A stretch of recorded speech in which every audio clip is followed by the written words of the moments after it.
and you're still keeping him out. What's he going to do with it? That's true, yeah. So I'm also interested to see this play out, especially considering that clone-focused play is not something we typically see. You'll see players like Kakasol using it in advantage. I was confused why he ran off stage, but yeah, you'll see players like Kakasol using clone a lot in advantage, and it's really cool for conversions. Wow, that clone. So good, oh my gosh, and the pressure keeps mounting afterwards. And that's the scary thing. Okay, yeah, you just saw this tiny bit of a sprite making a clone right there in the smoke. Yeah, you see a Forsberg clone in smoke, especially. You don't know what direction they're going. You don't know what you're looking for, and you end up getting, you're like, oh, I'm gonna swing at this, and you put a forward tilt inside of a clone, so to speak, and then all of a sudden he's just right inside of you with a down tilt. Yeah. You're in the mix for the next 30 seconds. Yeah, he just puts you in that blender. Really, really crazy. See, and he'll use it to get out of disadvantage there and force in a bad approach and kill him for it.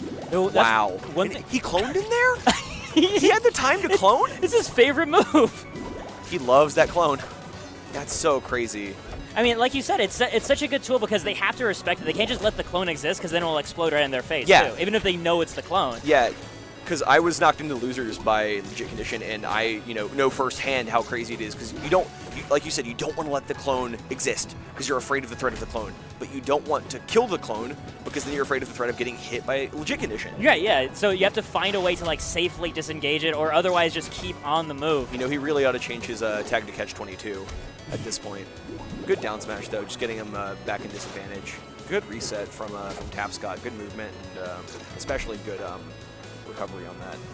Oh, keeping those down smashes coming exactly where Tabs wants to retreat the moment he lands. Forsberg maintains so much momentum into his smash attacks, and because you have the forward smash and up smash with the capes, it's not normally that great other than forcing pulling them back in for combos. But on a down smash, you just get a running down smash, and it's just raw damage. Yeah, it's his main burst kill option. Absolutely. Or I guess you also have access to combust off of the clone.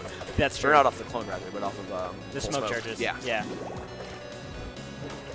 Let's see how he's going to reset here, because I think he's going to find a lot of mileage in this matchup, potentially off of forcing bad approaches onto his clones, and I'm really interested to see how he makes use of that when good weight, but I'm really interested in how he makes use of that off of his opponent adapting to that, because that's something that you can't really keep on their toes that much. Like, what's your pattern for clone generation, and where are you using it in what situations? You've got to keep them on their toes, otherwise it's not really an effective tool. Yeah, right now, as you mentioned, Taps is actually having an easier time this stock dealing with the clone, right? He's just happening to disengage it with just making puddle, for example, right? A very, very low committal option as opposed to swinging his own hurtbox at it.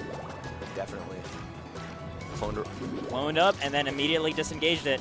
He just needed that one diversion just for half a second so he could touch ground. Just enough. You got to reset, get yourself some time to think. And what a great down smash!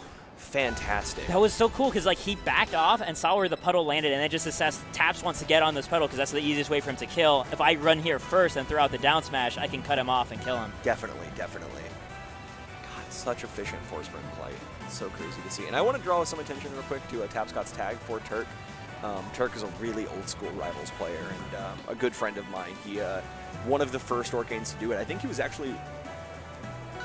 Chat, don't crucify me if I'm wrong on this. I think that Turk was the original good Orcane a little bit before Dolphin Brick. He was super early. Well, I mean, actually, it was both of them at the same time. I remember now. So it was you had Turk in the southeast out of Georgia, and then you had Dolphin Brick in the northwest in Canada, I believe. Mm-hmm. So you have this little... This mixture of really, really interesting and unique Orcane play coming out of these two players with all these different adaptations, and the character had a lot of really early growth because of it. So just shouting out the OG Orcane, the one that's not as remembered in history, I guess. For sure, but he's not worth sleeping on, not worth forgetting all the same. He's a fantastic player, and good to see players like Tapscott representing him. Oh, just barely out of range of the down strong. That was crazy. The next one, still not going to kill. That DI is fantastic. Tapscott's DI has been incredible this set. Fantastic. This is one of the smallest Blast Zone stages, if not the smallest, and he's surviving till 150. Incredible. Okay, that back air is going to absolutely do it. No DI is going to save you from that. Forsberg's back air is, something to keep an eye out for. Wow, the up airs. Good lord. Meanwhile, just the clone covering that platform Oh, coming in, trying to interrupt. Okay, the hitbox just barely managing to stop it before it could explode on I him. don't know if you saw this, but he used the reverse hit of the down tilt to stop the clone from coming in, so that way he wouldn't need to worry about getting stuck with the combust or something. Yeah. While he was trying to punish him. It was so clever because that still extended his own combo, too. Definitely, definitely. Good Seamless. awareness. What a great parry. Let's see what he can convert off of this. Got him in disadvantage pretty high up there. Good descent from Tapscott, though, really finding his way down and getting his footing back. Continuing his own combo, really. Yeah, dealing with the juggle situation in Rivals, it doesn't get mentioned as much as the combo game, but it is an ordeal, right? You only get one air dodge on your way down, and other than that, you're open picking for whatever hitboxes the opponent throws out. Yeah, definitely. So you're single, you know how in Smash 4 everyone loves to go for, you know, the air dodge reads or air dodge traps where, you know, Falcon will just put a knee right when you're done air dodging. But in Rivals, similar play patterns actually exist. You just gotta cover, wow, what an up strong. Speaking of punishing air dodges right there. That was actually a clone, I think. That was a clone? Right at the end of the clone. Oh, wow. That was fantastic. But like I was saying, you have to, you know, cover not just an air dodge, but one of any number of directions of air dodges. But after that, you just end up getting them back in this pressure, in this loop of edge guarding and juggling and whatnot. Now, of course, the reward in Rivals is so great because they don't get their air dodge back after their hit, too. Definitely. You know, I just noticed Tapscott is actually at 190% right now. Good lord, how is this man living this long? He might actually be able to close out the game with this stock if he keeps his momentum going like this. Let's see if LegitCondition can do something. Once again, it's the back air. Force-burn back air really is something. Ooh. Yeah, do it. The puddled empowered side B by Arcane is nothing to sleep on. It's such a good as a tool as a call out option, right? Because like you're kind of invincible and invisible, so if you're calling that they're about to whiff something, you just pop in front of their face right afterwards. That being said, your hitbox does come out before your hurtbox, varies so slightly, so you have to be very deliberate about that. Otherwise, you're just going to eat the punish anyway. So it's good keeping an eye out for. That's one thing I like about all teleport design in Rivals is that the hurtbox always comes first, so you're always guaranteed to get the punish if you do know exactly what they're up to. Definitely, and I just want to draw attention to the fact that I think Tapscott has really adapted to the clone play by using bubbles, which are an incredibly non-committal option for putting out a hitbox to deal with these clones from LegitCondition. I think he might have figured it out to some extent. Yeah. So let's see how LegitCondition can adapt going into this game. That is the power of the puddle. The downside that comes to mind about it is then he doesn't necessarily have puddle ready to go, and if he needs it for a smash attack or as a recovery option. But so far, the momentum he's gained. I think that's a cost that he's willing to pay. Yeah, it's worth it because if you deprive him of this tool, you don't find yourself in disadvantage to need it. Yeah, absolutely. I like how he's finding his way down with the forward airs as well to mix up his landing, especially after using some of his other defensive options, so it's really keeping Legit on his toes. Right, because the momentum of that is ambiguous, and if you can't start reacting to the beginning of the animation, you're not sure how much drift he's going to have. Definitely. If I'm not mistaken, I think he can actually manipulate his velocity during back air by holding in and out, so you end up getting even more mix-ups out of it. Yeah, I believe he can. I was really afraid that he burned his wall jump and air dodge there, but he managed to find his way back onto the outside platform of Tempest Peak, the unique feature of this stage. And like you said, the use of juggles, Tapscott right there, just using nothing but puddles and bubbles to keep LegitCondition in the air above him, and like that's what's allowing him to live for so long. Good combo video name, Puddles and Bubbles. Puddles and Bubbles. I'd be amazed if that's not taken already. Someone get on that, please. Let's see what he can make work off this puddle. Get him with the side B, but nah, LegitCondition very cognizant of that option and ends up coming down with his own punish. Yeah, if you lose you lose a game to an option, you're ready to not fall for that again. Absolutely. Good up smash. That was really, really smart. Yeah, we're using that clone too to just divert attention. Like normally the invincibility of the opponent when they're falling from the Angel platform is a problem, but then the clone turns that into a 50-50. You have to guess which one you're going to use that invincibility on. Yeah, definitely. Wow, what a vortex! Good lord. And it's still going. Oh, almost gets the down air right afterwards. Ooh, wow. Good awareness and good punish as well. Yeah. Fantastic from Tapscott. Not dropping a beat, though. Rather, LegitCondition is it. He's going to have to cover it, and he gets the F smash. Wow, F smash. Good conversion off the clone. Good lord. It was cape into clone and some more. Build your own combos, I suppose. It really is. It's build a death workshop, man. You know, I just want to draw attention to the fact that I really think it's unfair that that LegitCondition is out here playing doubles against Tapscott. Something about that seems wrong to me. Well, if you think about it, he's got a doubles partner too, right? It's just a guy who only knows how to press one button, but he listens when you say, "Hey, press the button now." I suppose you do get a little bit of clone action or a little bit of assist action off of Puddle. I like the fact that the Tempest Beak platform gives... wow! What? The first active frame of the down smash ended up hitting him out of that, and he ended up taking the stock for it. Good awareness from LegitCondition. Oh, unfortunately, just getting the up smash in place, not able to get the punish he wanted. The tipper, or the spike down air, that was so smart. He had it right where he needed it to be. He's keeping it going, too, already 72%, and the momentum doesn't stop. I am baffled by the number of times that he is cloned, and I have not been able to keep track of which one is the real LegitCondition. It's like, because he does occasionally mix it. It's not always the one facing the opponent that's the clone, like a lot of Forsburns do. He sometimes actually puts himself closer to the opponent after cloning. Yeah, definitely. Wow, that was so good. Ooh, oh my god, that was amazing! The back roll! That was so good. Wow.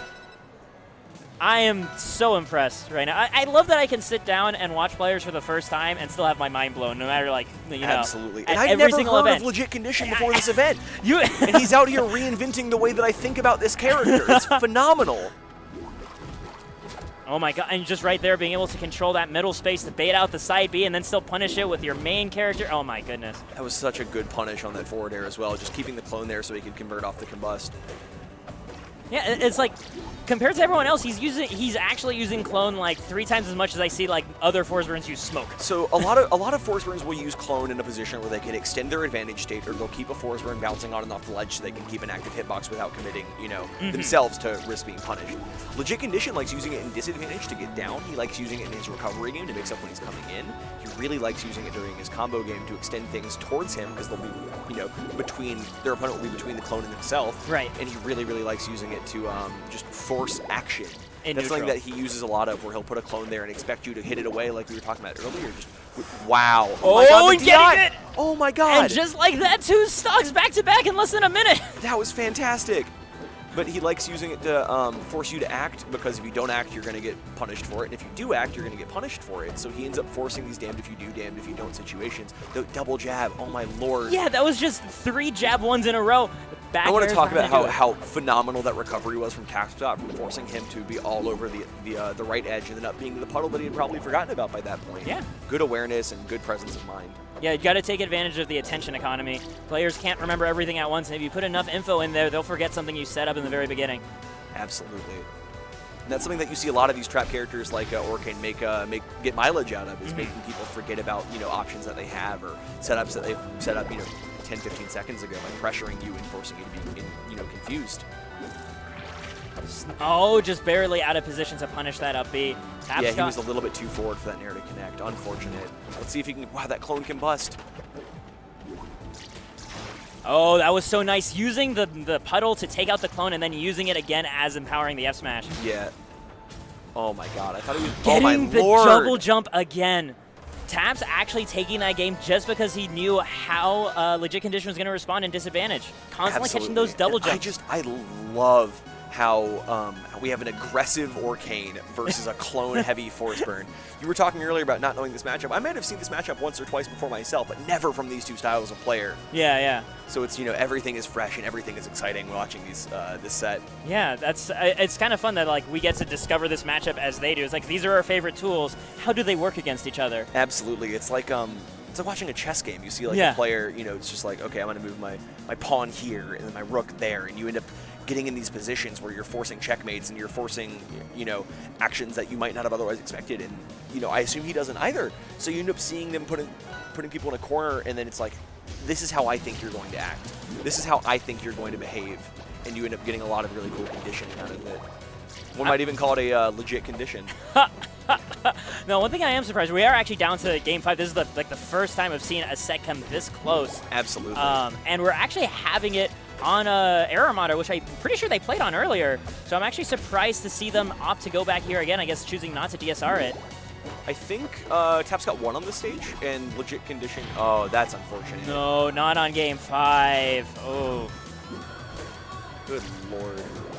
That is not what you want to see. I mean, this being rivals, though, it's you can keep your composure. You just got to remember, hey, you know, I just need that one opening, and I can like open a whole can of like Hydro Pump all over him. Worms, whoop ass, take your pick. Yeah. I don't know how esports the rivals community is. So I was like, wait a minute, I don't know how to end this sentence. I got you covered. It's fine. I'll take the blame on that one. All right. Good use of the down air to force him back out. I think right now what LegitCondition is doing is he's noticing that there's a little bit of a chink in his armor. He sees that, you know, he SD'd, maybe there's a bit of a cognitive weak spot, so he's, you know, playing very passively right now. Ooh, good conversion off that single bubble. But I think he's playing really passively right now, just to sort of like nickel and dime his way in. But oh my god, good tech from that. Incredible. That nickel and diamond, like you said, it got him 150% already on the second stock. That's exactly what you want to see in this sort of situation. And got him that second stock right now, so he has 2 stocks to 1 on the final game. Let's see what he makes happen. Right now, that clone just doing his job as an ultimate tech chaser because it just follows you automatically wherever you go. Great jab check at ledge. I think he's just been aware of him getting back on stage and forcing parries in those positions, and you know, doing his best to keep him honest. Oh, that down air not going to be able to connect. Just jumping on that platform, just avoiding any risk of the up smash that way. Absolutely. Ooh, just slightly too early on that that clone. Oh, like I was saying, the good jab checks.